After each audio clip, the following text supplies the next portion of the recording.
I da ću vam pokazati sad, zašto sam ja hteo prvo za parizer da se uhvatim. Ovo je pileći parizer. Ova cena je, redovna cena je do danas 399 dinara, bit će od srede 259,99 dinara. Dakle, reč je o ogromnom pojeftinjenju. Ovo je jogurt, redovna cena mu je 164 dinara 90, bit će 139 dinara 90. Dakle, molim ljude samo da pronađu tamo na rafovima gde im piše to bolje cena. Nekima to izgleda smešno, meni ne izgleda smešno zato što je ovo naš način da pokažemo koliko brinemo i koliko razumemo ljude kada kažu da su im mnoge cene skočile i želimo da kažemo da razumeli smo vašu poruku, mučimo se jer i kad povećavate minimalac time proizvodni troškovi rastu i znajte da će od 1. januara da se to vidi u cenama jer i poslodavci moraju da plate nešto više cene, ali zato u dogovoru sa njima možemo da napravimo ove velike akcije i možemo da pomognemo običnim ljudima i običnom narodu. Ovo je deterdžent za pranje posuđa.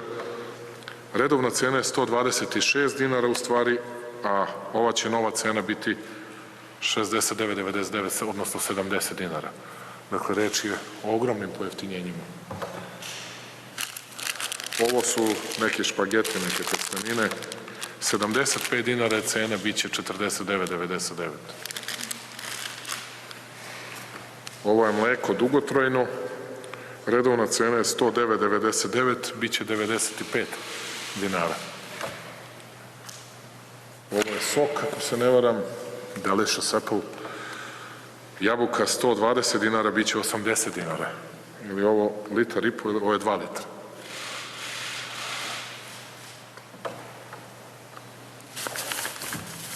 Krompir. Sad da vidim, redovna cena je 99 dinara, moći ćete ga nabaviti dobar krompir za 60 dinara. Za tačno 60 dinara. Imaćete domaći neki začin, domaći, tako se zove, dodatak jelima. Redovna cena je 70 dinara, bit će 50 dinara. Ima šampon za bebe. Redovna cena je 107,99, bit će 69,99. Mislim, veoma važno za majke i očeve. I ovo je kafa, dobro kafa, 100 grama, cena inače 139,99, bit će 89,99. Ja sam pokazao ove proizvode.